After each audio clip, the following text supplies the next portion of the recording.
Rencana poros perubahan yang digagas Nasdem, Demokrat, dan PKS belakangan terus dinarasikan menemui ganjalan, namun pertemuan antar ketiga partai bersama Anies terus dilakukan. Apakah itu menjadi tanda-tanda bahwa koalisi perubahan sudah mencapai titik temu, sehingga deklarasi yang beberapa waktu lalu tertunda akan segera digelar. Kita akan mengulasnya bersama Ketua DPP Bidang Media dan Komunikasi Partai Nasdem, Willy Aditya, Kepala Badan Pembina Organisasi, Kaderisasi, dan Keanggotaan Partai Demokrat, Herman Hairon, dan Direktur Eksekutif Foxpol Center, Panggi Syarwi Caniago. Selamat malam Mas Willy, Mas Herman, dan juga Mas Panggi. Malam Fitri. Selamat Malam Panggi. Ya, selamat malam.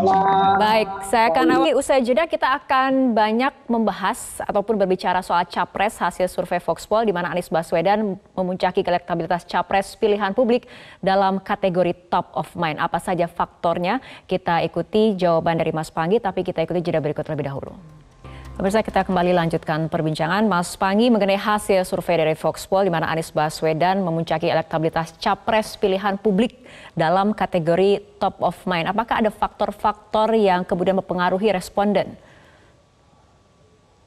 Iya, begini Mbak Fitri, kalau kita lihat baik top of mind maupun simulasi 16 nama, itu Pak Anies selalu unggul dibandingkan Mas Ganjar, walaupun rentangnya range margin of error 2,81.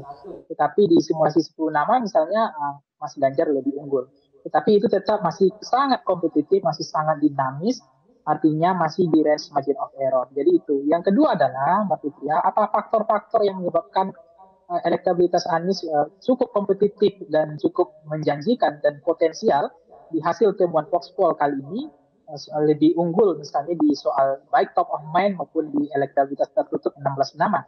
Itu pertama adalah soal pengaruh bagaimana deklarasi Pak Anies dengan Nasdem. Jadi pemilih, kalau kita lihat dari temuan kita misalnya, pemilih Nasdem itu cenderung lebih besar untuk memilih Anies, itu ada di angka 16%. Dan termasuk di PKS, pemilih PKS memilih Anies ada di 18%. Di Demokrat, pemilih Demokrat memilih Anies ada di angka 9%. Artinya kotel efek Anies terhadap partai sudah mulai terasa bagi Nasdem, dan ini cukup bagus untuk elektabilitas Nasdem.